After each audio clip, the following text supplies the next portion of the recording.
Welcome to Storytime with Pr Chantell. Our story today comes from the Story for Children. We continue Storytime with Chapter 11, From Shepherd to King. But the Lord said to Samuel, "Do not consider how handsome or tall he is. I have not chosen him. I do not look at the things people look at. Man looks at how someone appears on the outside, but I look at what is in the heart." 1 Samuel 16:7. Samuel grew old and wise and guided the people of Israel.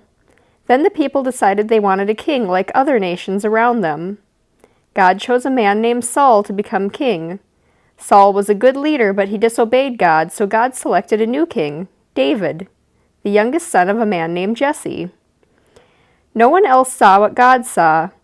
David's father saw his baby boy.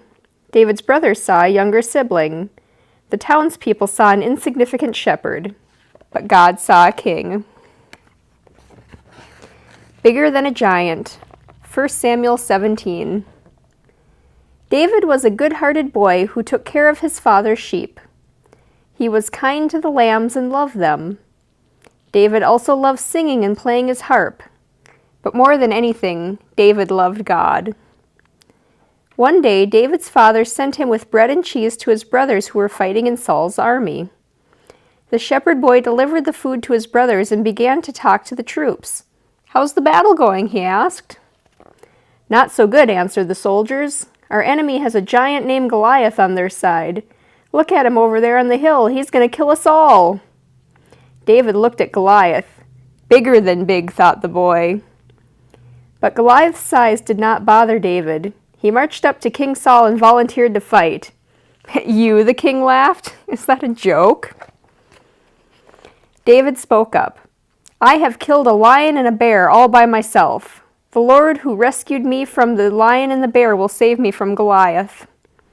King Saul replied, "Well, all right, go ahead and try." He gave David armor and a helmet, but they were too big for the boy. "All I need is my sling," David said. David stopped at the stream to gather 5 smooth stones. Goliath laughed at the sight of the small boy.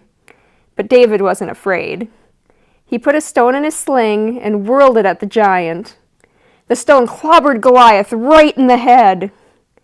The enormous Philistine toppled to the ground.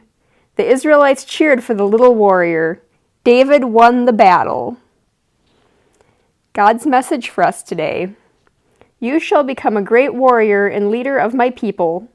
I have chosen you not for your riches or your name or your appearance, but for the tenderness and the gentle kindness you show when tending your sheep. I have been won over by your heart. You will serve my people well.